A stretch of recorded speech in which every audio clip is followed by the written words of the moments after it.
In K-pop, trends move fast. Groups rise, concepts get recycled, and what's fresh today becomes a formula tomorrow. But every now and then, a group shows up that doesn't just ride the wave, they build their own ocean. Stray Kids debuted in 2018 under JYP Entertainment, and since then, they've done something most groups only talk about. They've created a lane that belongs entirely to them, not borrowed, not inspired by, theirs. Now, there are plenty of talented groups in this industry, nobody's arguing that, but SKZ carries a specific set of traits from how they make music to how they connect with their fans that, when combined, form something genuinely hard to duplicate. It's not one single trick, it's the whole package working together in a way that just fits. So here's the question. Out of the 7 things we're about to break down, which one is the real foundation holding everything else together? The answer might surprise you, because it's not what most people would guess first. Let's get into it, starting from number 7. Number 7. SKZ has a distinctive musical style. If you play a Stray Kids song in a room full of K-pop fans, most of them will recognize it within the first 10 seconds. Not because of the vocals alone, not because of a producer tag, but because the sound itself has a texture that doesn't belong to anyone else. That's rare. In an industry where title tracks often follow seasonal trends, bright summer comebacks, moody winter releases, the occasional retro cycle, Stray Kids decided early on that following the current wasn't really their thing, and that decision has shaped everything. Let's start with what their sound actually is, because pinning it down is part of what makes it interesting. Stray Kids' music pulls from hip-hop, EDM, rock, trap, punk, and even orchestral arrangements, sometimes within the same track. Their 2020 release, God's Menu, is a textbook example. The song opens with a hard-hitting beat, shifts into a melodic rap verse, drops into a bass-heavy chorus, and then throws in ad-libs and vocal layering that feel closer to a rock concert than a typical idol group release. It charted on Billboard's Hot 100 and became one of the most streamed fourth-generation K-pop tracks globally, not because it played it safe, but precisely because it didn't. And that wasn't a one-time experiment. Look at their discography year by year, and you'll see a group that treats genre boundaries like suggestions rather than rules. Thunderous from 2021 mixed traditional Korean musical elements, Gaeum-inspired sounds, and Pansori-style vocal delivery, with aggressive trap production. The result was a track that felt unmistakably Korean and unmistakably Stray Kids at the same time. It wasn't fusion for the sake of being different. It was fusion because the members genuinely wanted to explore what would happen when those worlds collided. Then there's Maniac from 2022, which leaned into a more hyperpop and glitch-inspired direction. The production was intentionally chaotic, stuttering beats, pitch-shifted vocals, abrupt tempo changes, and yet the song still had a hook that stuck in your head for days. It debuted at number 1 on the Billboard 200 with over 164,000 album equivalent units in its first week, making Stray Kids only the 3rd K-pop act ever to top that chart at the time. But here's what separates SKZ's musical identity from groups that also experiment: consistency without repetition. A lot of artists try something new, get praised for it, and then spend the next 3 albums trying to recreate that exact moment. Stray Kids don't do that. Each comeback feels like a continuation of a conversation rather than a copy of a previous hit. Backdoor doesn't sound like God's Menu. Case 143 doesn't sound like Maniac. S-Class doesn't sound like Case 143. Yet all of them are unmistakably Stray Kids. There's a sonic DNA running through everything, an aggression, a rawness, a willingness to let imperfections sit in the mix that ties it all together. Part of this comes from the group's production unit, 3RACHA, made up of members Bang Chan, Changbin, and Han. These three have been writing and producing before the group even officially debuted. Bang Chan, who trained at JYP Entertainment for 7 years before debut, has talked openly about studying production across multiple genres, from Western hip-hop to J-rock to electronic music. That breadth of influence shows up in every album. Changbin and Han bring their own tastes and instincts to the table, and the creative tension between the three of them is part of what keeps the sound evolving. But 3RACHA doesn't operate in a vacuum. What's notable is that their production style has influenced how the entire group approaches music. Members like Felix, with his distinctively deep voice, and Hyunjin, with his vocal color sits in a completely different register, add layers that no amount of studio engineering could replicate. Lee No and Seungmin bring vocal stability and control that anchor the more chaotic production choices. IN, as the youngest, has grown from a supporting voice into someone who can carry emotional weight in a track. Each member's individual sound has become an instrument in its own right, and the arrangements are built around those specific timbres. This is why covers of Stray Kids songs by other artists, even talented ones, often feel like something's missing. The songs weren't written for generic voices. They were written for these voices, these rhythms, these personalities. There's also the matter of B-sides, which is where a lot of K-pop fans argue the real artistry lives. Stray Kids' album tracks are famously diverse. On a single album, you might find a hardcore rap track sitting next to a soft acoustic ballad, followed by a synth-driven dance track, and then something that sounds like it belongs in a video game soundtrack. Their 2023 album, 5 Star, features tracks that range from arena rock energy to introspective R&B, all produced or co-produced by the members. The album debuted at #1 on the Billboard 200 for the second time, a feat that underlined that their audience wasn't just buying for the title track. Fans were investing in the full body of work. And that full body of work is massive. By 2024, Stray Kids had over 200 songs credited to their name, with 3RACHA involved in the vast majority. For context, many idol groups at the same career stage have far fewer, with most of those written entirely by external producers. The sheer volume of self-produced material means that Stray Kids' catalog feels like a living archive of who they are at any given moment, their frustrations, their ambitions, their humor, their fears. Critics and industry professionals have taken notice. Stray Kids have been cited by outlets like Rolling Stone, Billboard, and NME as one of the defining acts of K-pop's fourth generation, with their willingness to defy genre expectations listed as a primary reason. Producer and songwriter Teddy Park, known for his work with Blackpink, once acknowledged the shift that groups like Stray Kids represent, a move toward artist-driven content in an industry historically controlled by labels and external creative teams. So when we say SKZ has a distinctive musical style, it's not a vague compliment, it's a measurable reality, backed by chart performance, critical recognition, and a catalog deep enough to prove it wasn't an accident. But having a unique sound is one thing. What happens when the people making that sound are also the ones living inside every lyric? That's where number 6 comes in. Number 6. Members are directly involved in the music. Here's a fact that still catches people off guard when they first hear it. Stray Kids members have writing or production credits on nearly every single song they've ever released, not just a handful of album tracks, not the occasional B-side where a member contributed a couple of lines. We're talking about a systematic, ongoing involvement in the creation of their own music from the very beginning of their career. In an industry where the standard model involves entertainment companies hiring external songwriters, producers, and top-line composers to craft songs for their artists, Stray Kids flipped the script before most people even knew who they were. It starts with 3RACHA, the in-house production unit of Bang Chan, Changbin, and Han, but calling them a unit almost undersells it. These three function more like an independent production team that happens to also perform in the group. Bangchan handles a significant portion of the composition, arrangement, and mixing. Changbin contributes heavily to rap writing, lyrical structure, and melodic ideas.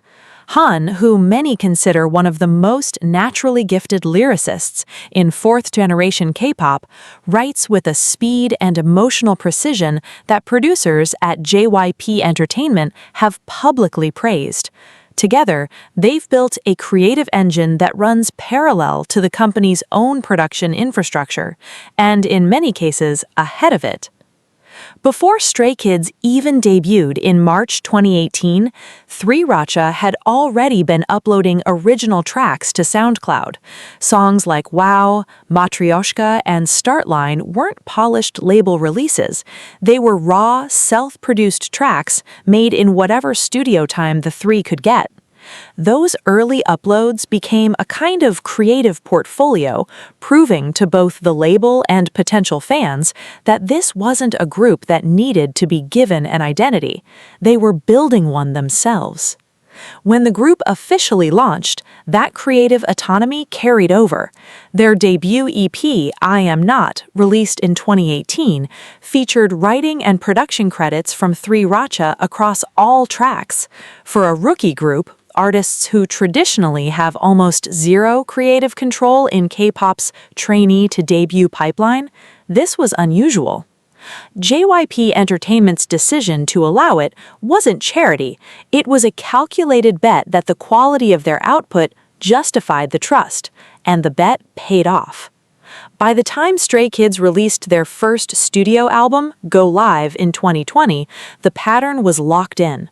The album contained 14 tracks, and 3RACHA was credited on every single one. Not as token contributors either. Bangchan was listed as a co-producer or arranger on the majority, working alongside JYP's in-house team, but clearly steering the creative direction. God's Menu, the title track, was co-composed by Bangchan, Changbin, and Han, with additional arrangement credits. The song became their commercial breakout, and the fact that it was substantially self-produced added a layer of authenticity that fans immediately connected with. But here's where it goes deeper than just 3RACHA.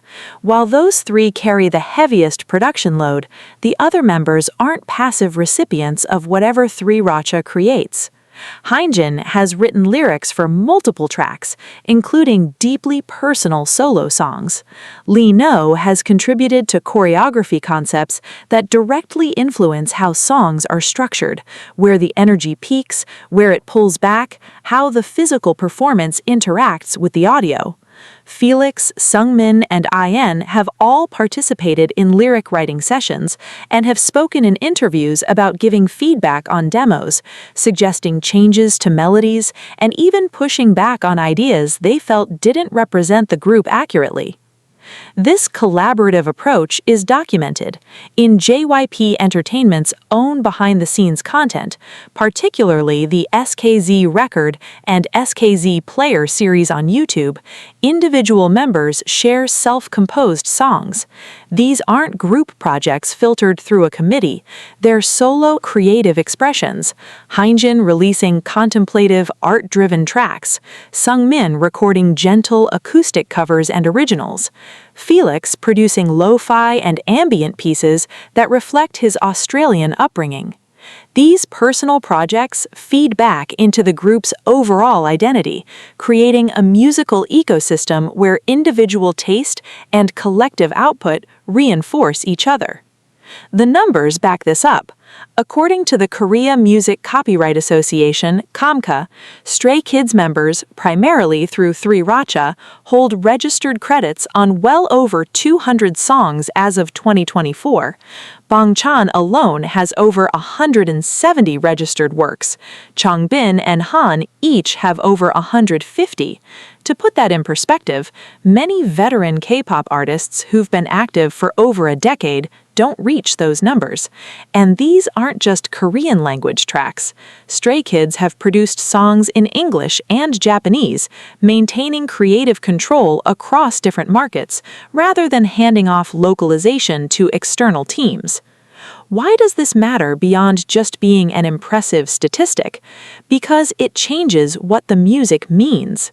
When Stray Kids perform Elevator, their pre-debut track about the anxiety and pressure of the trainee system, it resonates differently when you know that the people singing it actually wrote it from first-hand experience. When Grow Up talks about the tension between wanting to mature and fearing the loss of youth, it carries weight because Han penned those lyrics during a period of genuine personal struggle. When Muddy Water addresses the frustration of being underestimated, Changbin's delivery hits harder because he's not interpreting someone else's emotion, he's channeling his own. This is the gap between a group that performs songs and a group that authors them. Both can be excellent at what they do, but the second version creates a feedback loop where the artist's real life and their creative output become inseparable. Fans don't just learn the songs, they learn the people through the songs, and that creates a connection that's fundamentally different from the one built on polished concepts handed down from a creative director's office. Industry observers have noted this shift. In a 2023 interview with Weverse magazine, music critic Kim Young-dae pointed out that groups like Stray Kids represent a generation where the boundary between idol and artist is being actively dismantled, not through PR campaigns claiming artistic credibility, but through the actual work. The credits are there, the Comca registrations are there, the SoundCloud archives from before debut are still there. None of it requires spin. So when you hear a Stray Kids track and it feels like it has a fingerprint on it, something personal, something specific, that's not clever marketing. That's the direct result of 8 people refusing to let someone else tell their story for them. And speaking of those 8 people, what happens when you put all of their wildly different personalities in the same room? That's exactly what makes number 5 so hard for anyone else to replicate. Number 5. Unmatchable chemistry between members.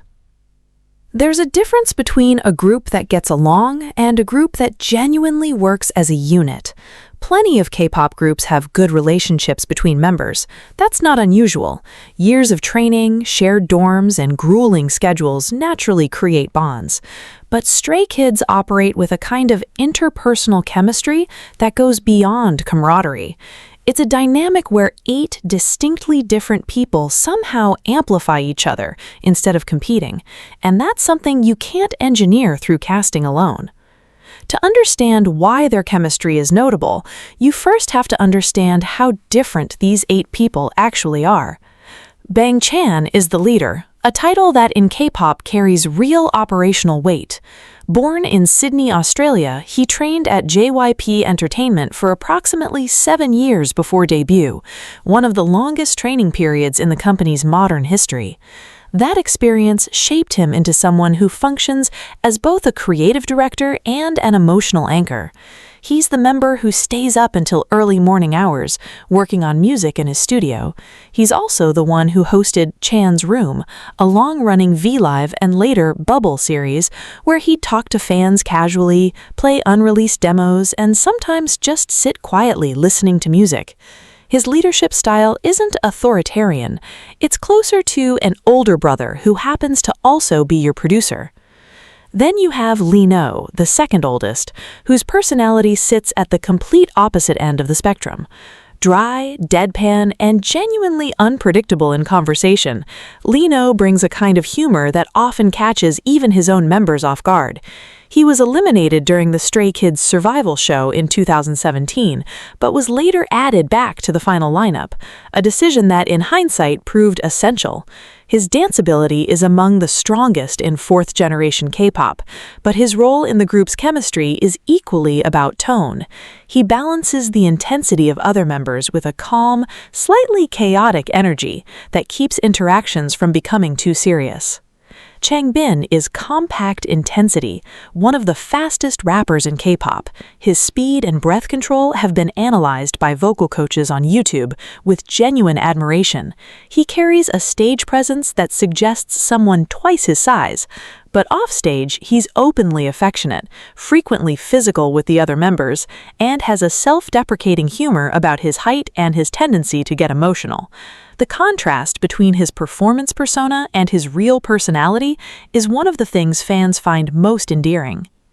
Hyunjin is the group's visual center and one of its most expressive performers. Trained in dance since childhood, his movement style is fluid and dramatic in a way that pulls focus during group choreography. But beyond performance, Hyunjin is also a visual artist. He paints, sketches, and has held interest in fine art that he's discussed openly. His personality within the group tends toward the reflective and emotional, and he's often the member who expresses feelings most openly during group discussions. In 2021, Hyunjin took a temporary hiatus due to a school bullying controversy. He issued a public apology, and the group resumed activities with him after several months. The way the members publicly supported him during that period, without dismissing the issue or over-dramatizing it, revealed something about their internal bonds that scripted content never could. Han is arguably the group's most creatively volatile member, a rapper, vocalist, and songwriter who can shift between aggressive delivery and delicate falsetto within the same song. His range is unusual even by K-pop standards. He's also been open about his struggles with anxiety and panic disorder, discussing these topics on public platforms with a frankness that's uncommon in the Korean entertainment industry. His willingness to be vulnerable within the group setting and the other members' consistent low-key support of that vulnerability adds an emotional layer to their chemistry that audiences recognize as genuine. Felix, the other Australian-born member, brings warmth. His extraordinarily deep speaking voice, a basso register that became a viral sensation early in the group's career, contrasts with a personality that fans frequently describe as sunshine incarnate. Felix bakes for the members, remembers small personal details, and operates as a kind of emotional glue.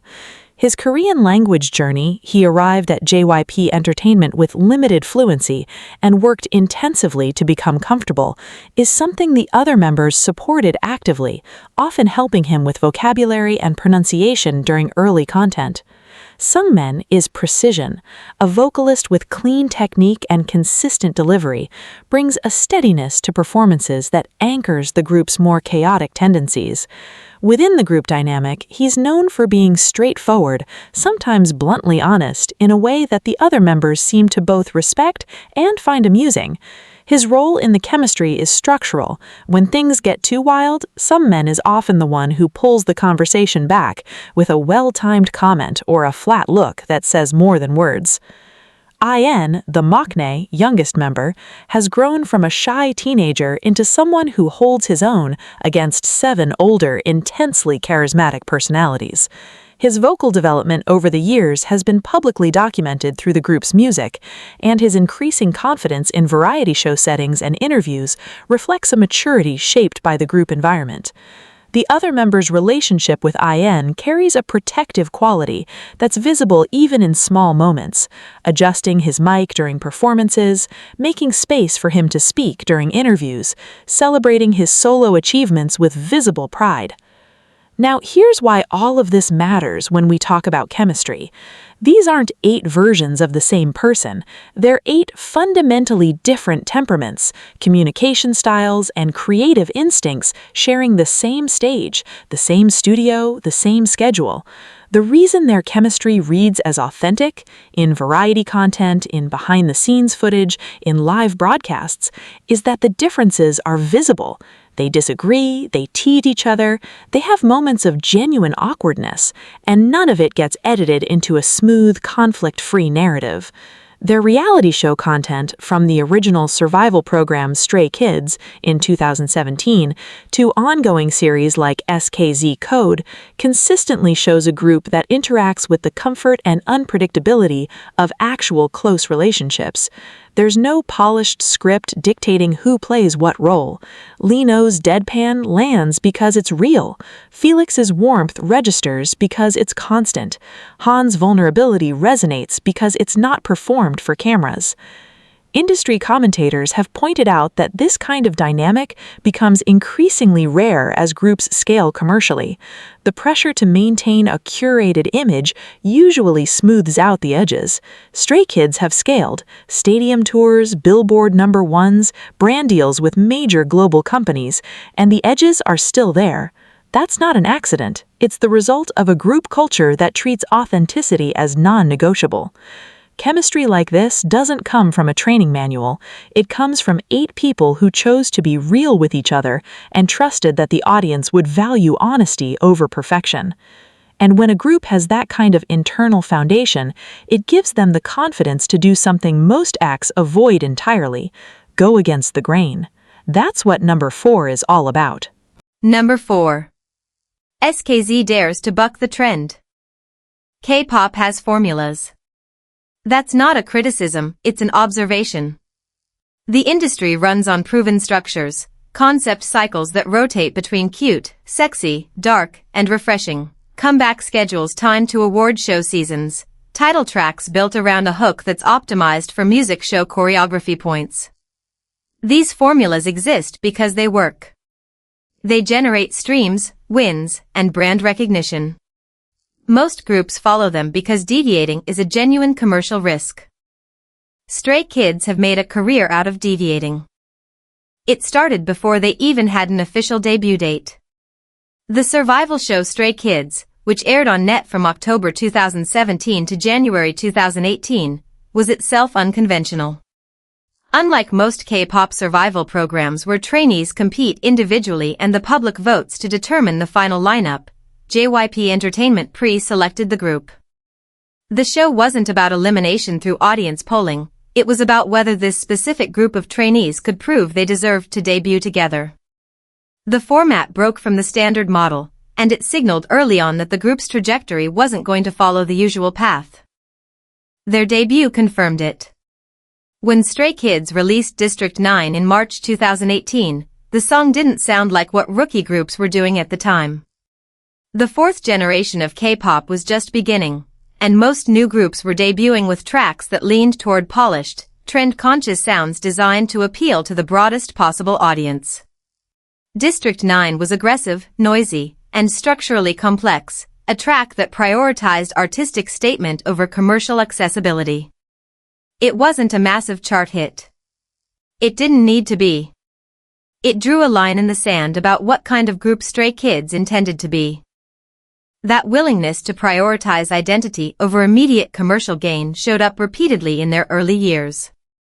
In 2019, while many groups were gravitating toward retro-influenced sounds following the success of tracks by artists like Seungmin and EXO-SC, Stray Kids released Side Effects.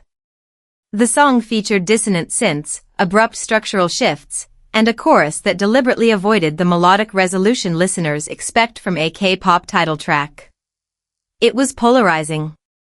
Some fans loved the experimentation, others found it inaccessible. Music critics, however, took notice.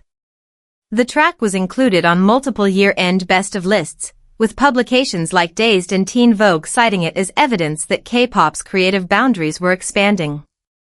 The pattern continued with their visual and conceptual choices.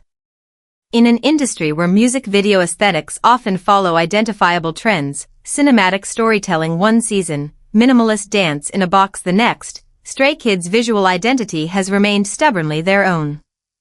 The music video for Thunderous in 2021 incorporated hanbok-inspired costumes, traditional Korean architecture, and imagery drawn from Korean folklore, all wrapped in a modern, almost confrontational visual language. At a time when several K-pop groups were emphasizing global, culturally neutral aesthetics to appeal to international markets, Stray Kids leaned into their Korean identity. The decision wasn't reactive or trendy, it was deliberate. Their album structures also push against convention.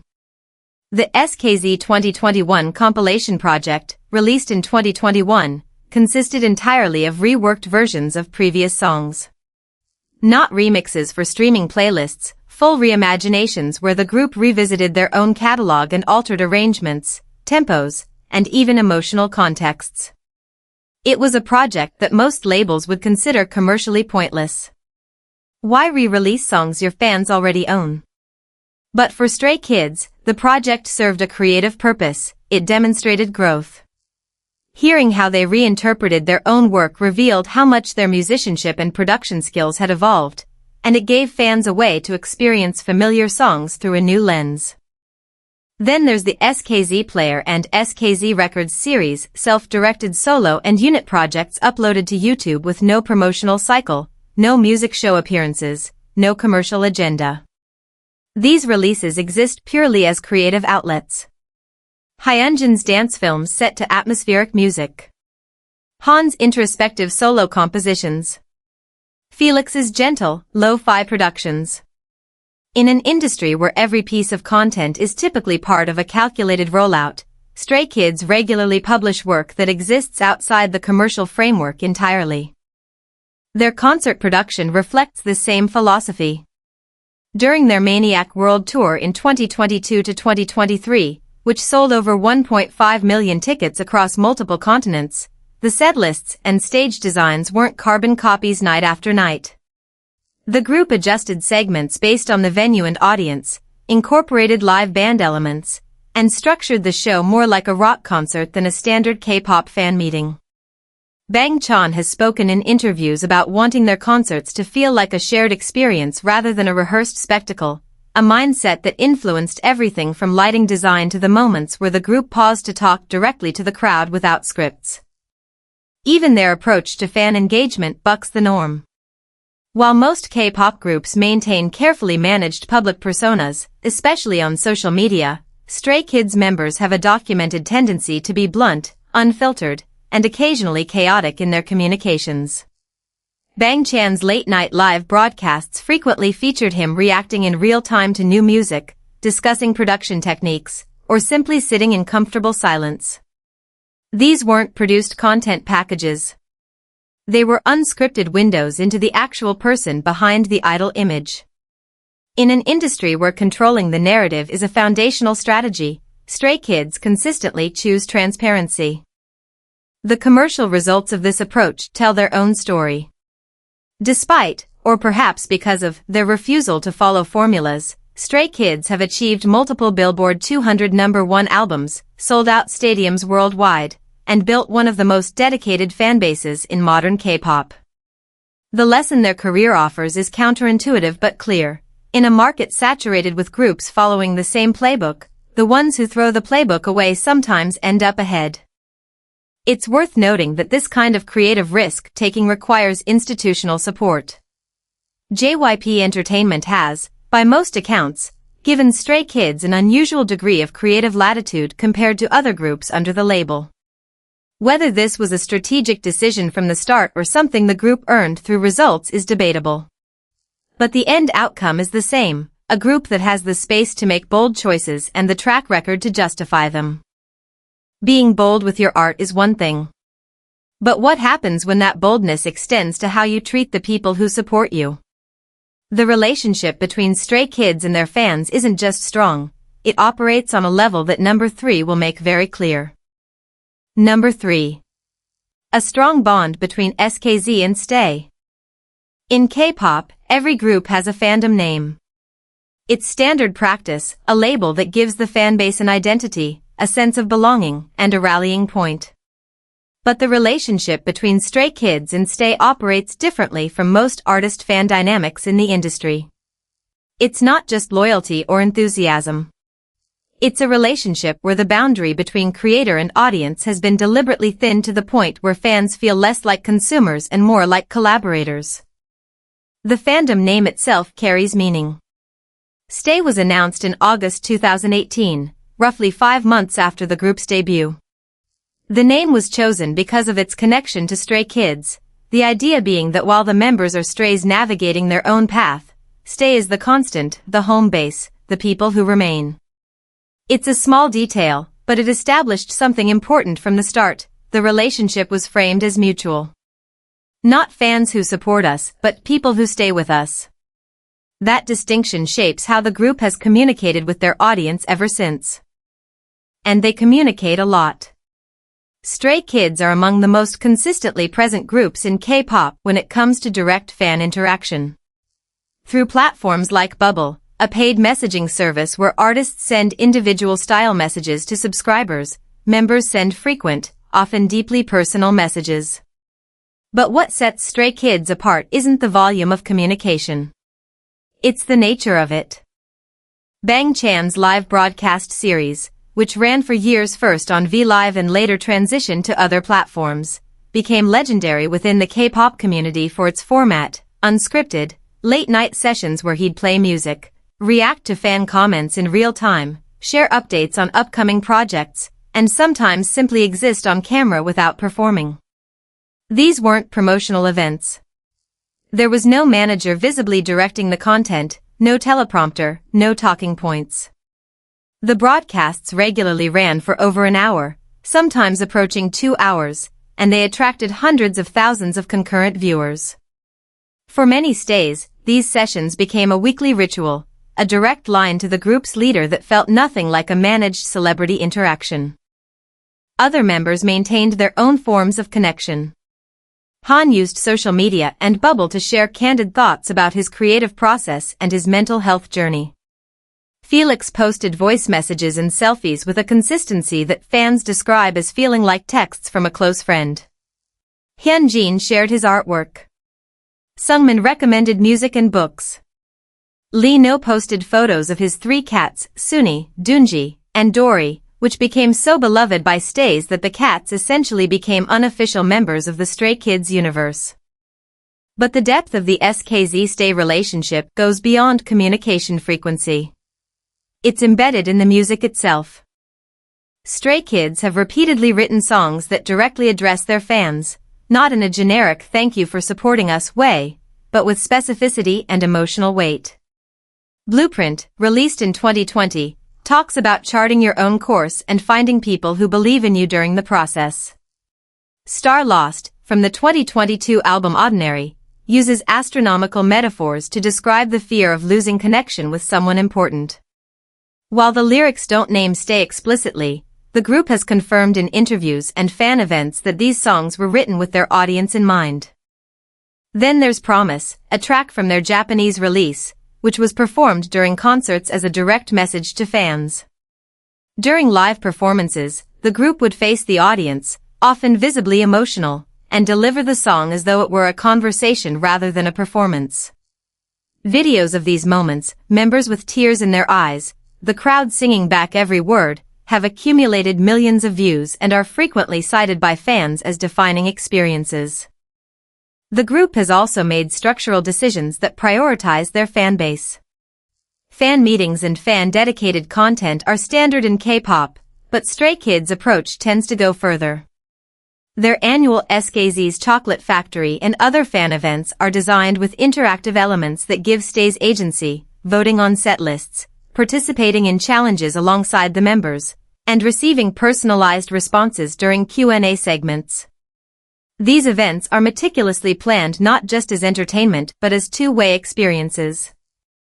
During the pandemic years of 2020 and 2021, when in-person fan events were impossible, Stray Kids invested heavily in online interaction. Their Beyond Live virtual concerts weren't just live streams of performances, they incorporated real-time fan responses, interactive segments, and technological elements designed to simulate the feeling of shared physical space. Bang Chan addressed the emotional difficulty of the separation directly during broadcasts, telling fans that the absence of live audiences was one of the hardest aspects of that period for the group. This kind of transparency, acknowledging that they needed Stay as much as Stay needed them, reinforced the reciprocal nature of the relationship. The financial dimension is worth noting too, because it reflects genuine commitment from both sides. Stay has consistently mobilized for album sales, streaming goals, and voting campaigns with an organizational efficiency that rivals corporate project management. Fan accounts coordinate bulk purchases, multilingual promotion strategies, and charity projects in the group's name. In return, Stray Kids have acknowledged these efforts publicly, not as an obligation but with what appears to be sincere gratitude. During award acceptance speeches, the members routinely allocate significant time to addressing Stay specifically, often becoming emotional in the process.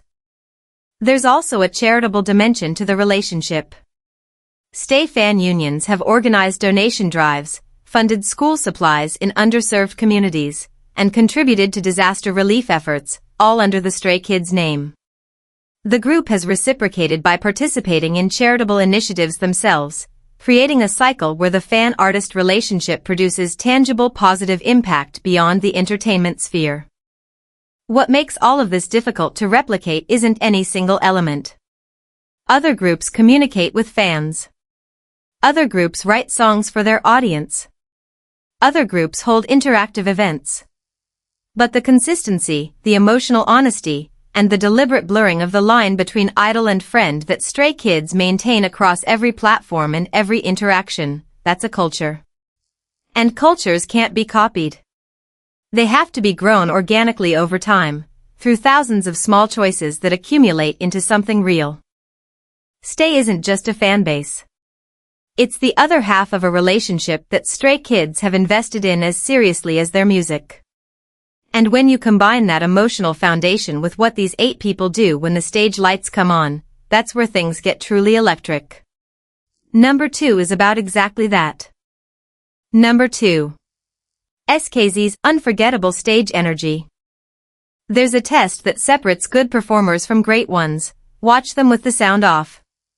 If the performance still holds your attention, if the energy, the intent, the physicality still communicates something, you're watching someone who understands that a stage is more than a place to deliver audio.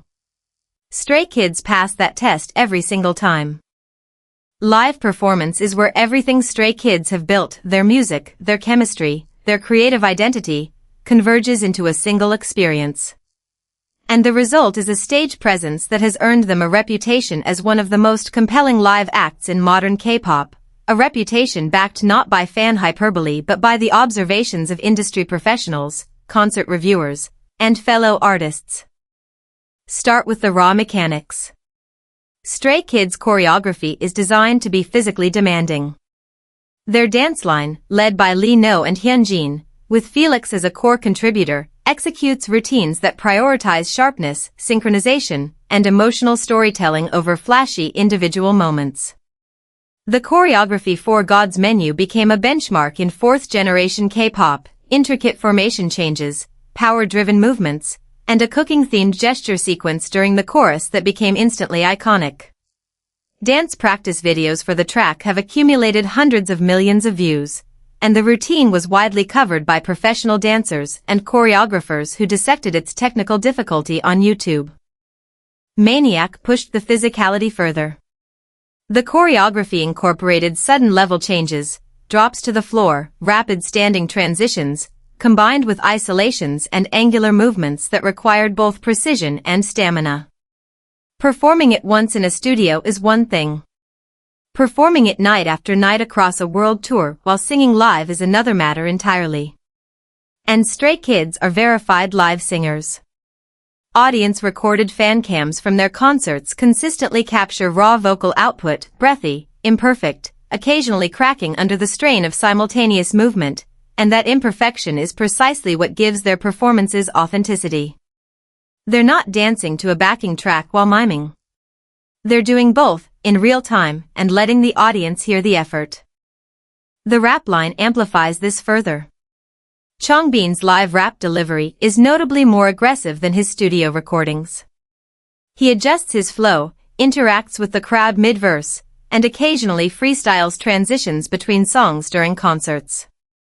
Han matches that intensity with a vocal agility that allows him to switch between rapid-fire rap and melodic singing within seconds, often while executing choreography that would wind most dedicated dancers. Bang Chan anchors the performances with a versatility that lets him shift roles, rapper, vocalist, hype man, emotional center, depending on what the song requires. But the mechanical skill is only half the equation. What makes Stray Kids' stage energy genuinely difficult to replicate is the emotional commitment they bring to every performance. Watch any compilation of their live stages and you'll notice something consistent: facial expressions that match the music's emotional register with an almost theatrical precision. During Elevator, the desperation in their delivery is visible: furrowed brows, clenched jaws, movements that carry weight rather than just hitting marks. During case 143, the playfulness is genuine smirks, exaggerated gestures, eye contact with the audience that invites them into the fun. This isn't acting. Or if it is, it's method acting at a level that blurs the line between performer and performance. Hyunjin deserves specific mention here. His dance style has been described by choreographers as narrative movement. Every gesture tells a part of the story, every transition carries intent.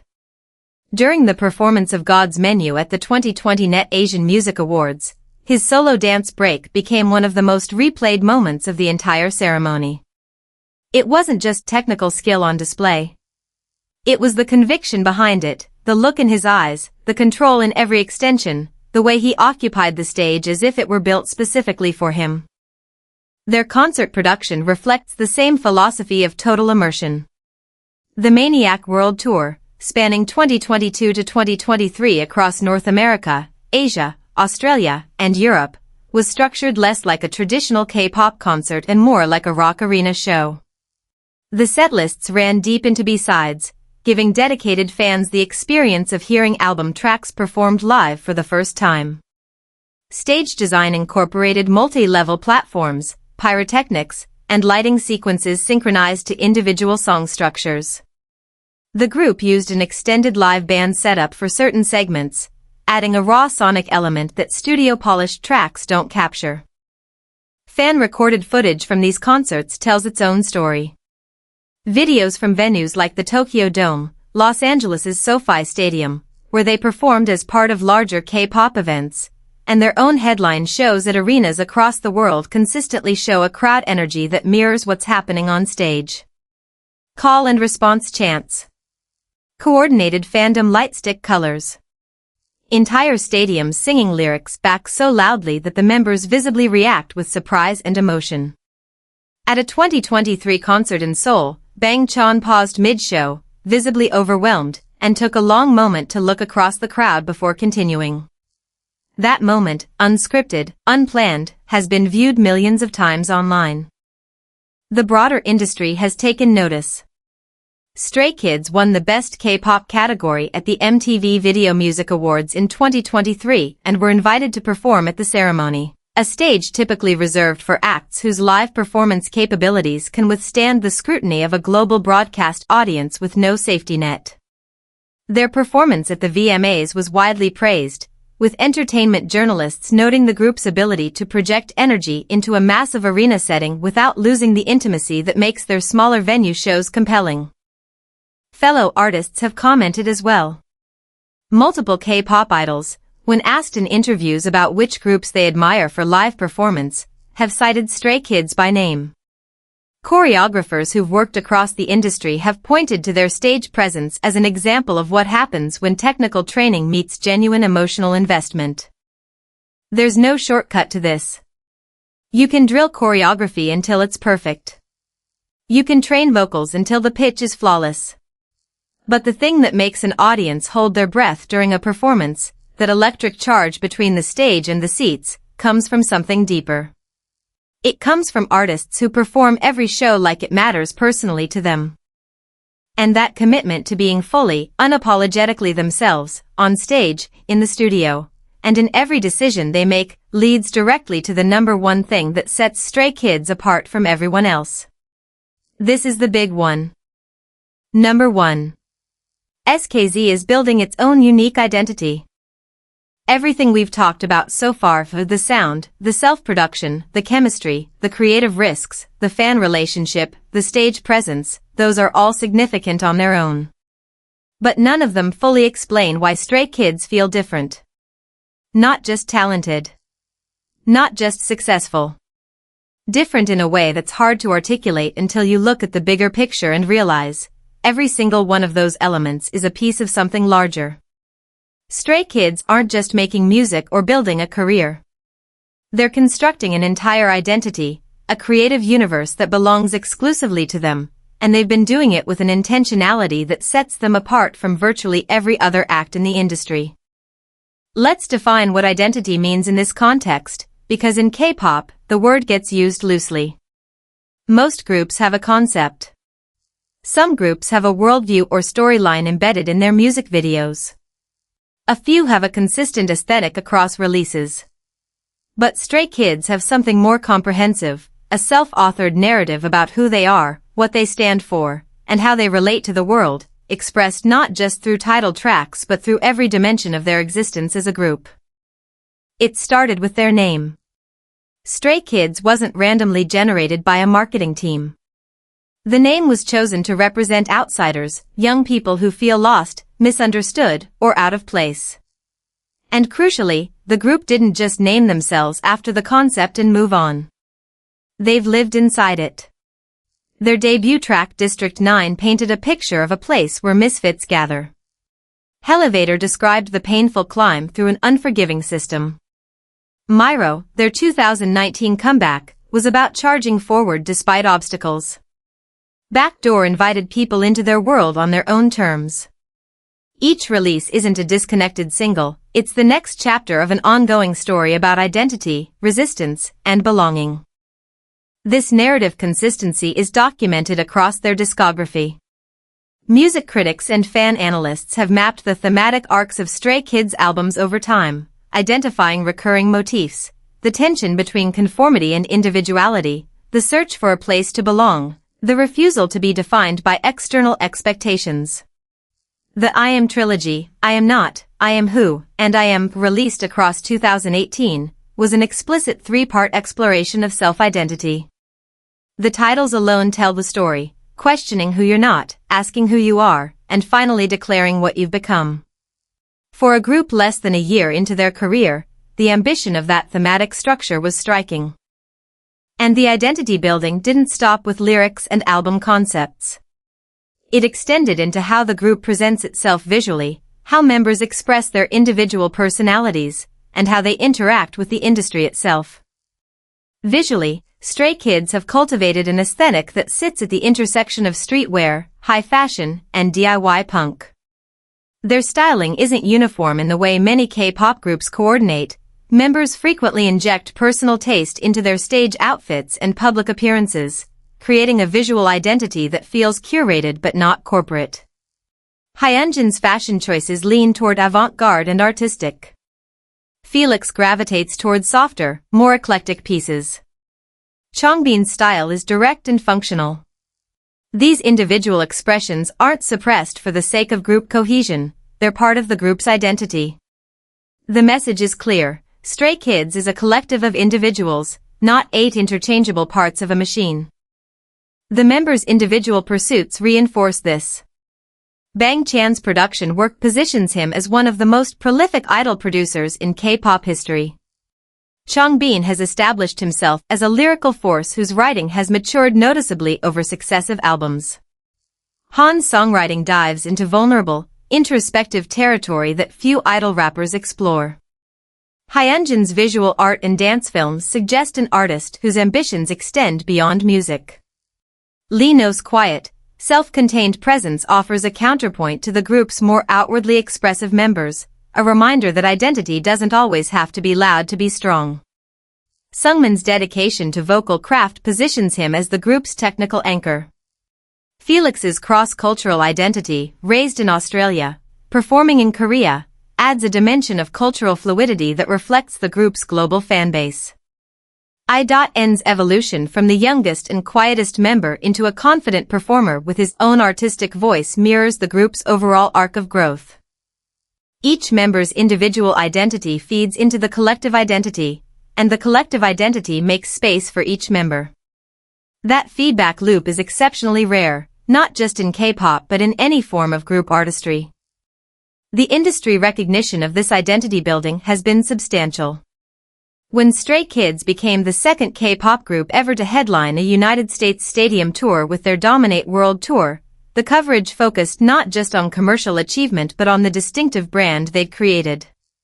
Rolling Stone described them as a group that had carved out a niche that defies easy categorization. Billboard highlighted their self-production model as a key differentiator. Time magazine included them in discussions about the future direction of global pop music, not because they were following a wave but because they were creating their own. Even fans of other groups have acknowledged this. In online K-pop communities, discussions about Stray Kids' identity frequently feature non-stays, including ARMYs, carrots, and fans of other major groups, expressing respect for the consistency and authenticity of Stray Kids' creative vision. The sentiment isn't they're the best group, but rather they know exactly who they are. In an industry where groups frequently reinvent themselves to chase trends, that kind of settled, confident identity stands out. And perhaps that's the most important point. Identity isn't something you achieve once and then preserve in amber.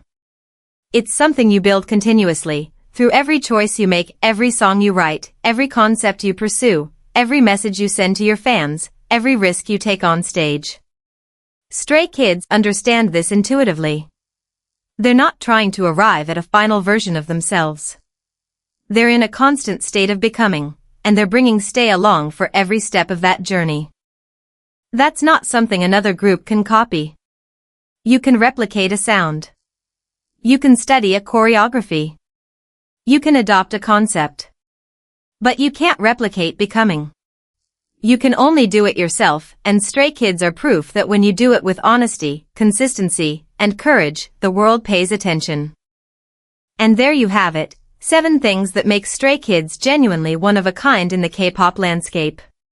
But before you click away, let's take a moment to step back and look at the full picture, because when you lay all 7 points side by side, something becomes very clear: none of these things work in isolation.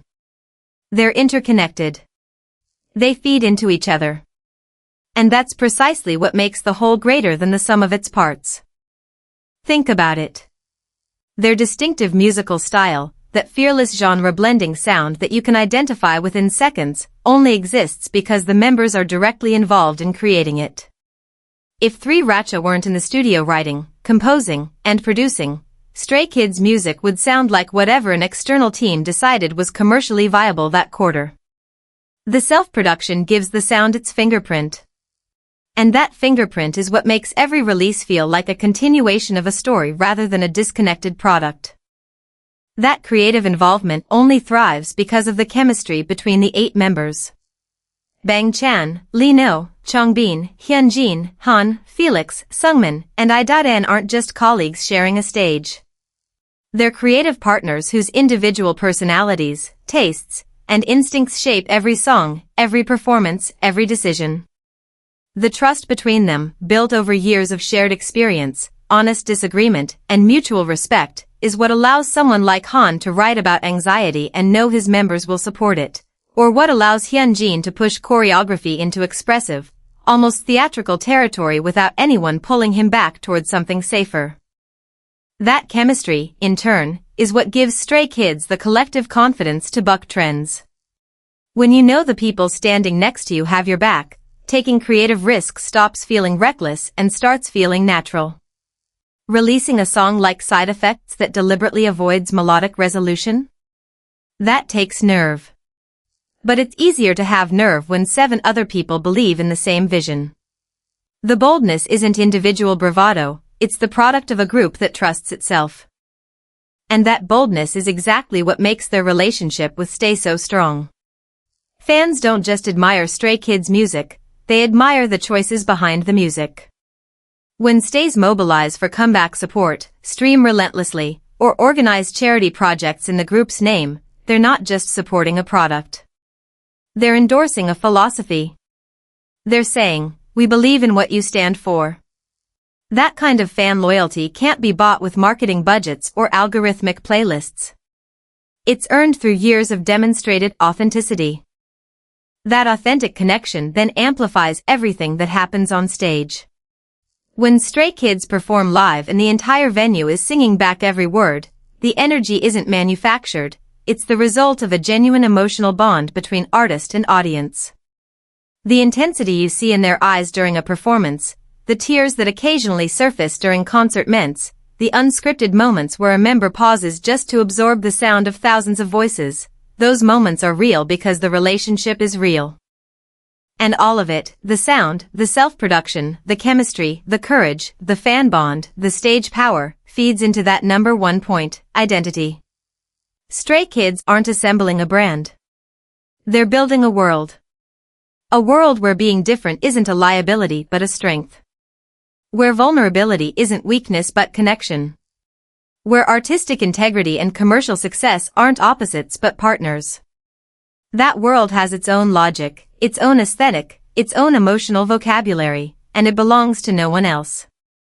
This is why, when people ask what makes Stray Kids hard to replicate, the answer isn't any single quality. It's the architecture. It's how every element supports every other element, creating a structure that's both resilient and constantly evolving. You could copy one piece, hire self-producing members, encourage creative risk-taking, invest in fan communication, but without the specific combination of these specific people making these specific choices over this specific period of time, the result would be something else entirely. Not worse, necessarily, but different. Because identity, by definition, is singular. The K-pop industry will keep evolving. New groups will debut with incredible talent, fresh concepts, and their own stories to tell. That's the beauty of this space, there's always room for someone new to make their mark. But Stray Kids have already carved something into the landscape that won't be easily erased. Not because they're the loudest or the biggest, but because they're the most themselves. And honestly, that might be the most valuable lesson buried inside all 7 of these points. In an industry that constantly pressures artists to conform, adapt, and smooth out their edges for mass consumption, Stray Kids chose to keep every edge intact. And Stay chose to stand right beside them. So if you're a Stay watching this, you already knew all of this, didn't you? But sometimes it's good to see it laid out, to remember why you chose this group. And if you're not a Stay, if you stumbled onto this video out of curiosity, well, now you know what the fuss is about. Thanks for watching. Share this with someone who needs to hear it, hit subscribe if you haven't already, and drop a comment telling us which of the 7 points hit hardest for you. We'll see you in the next one.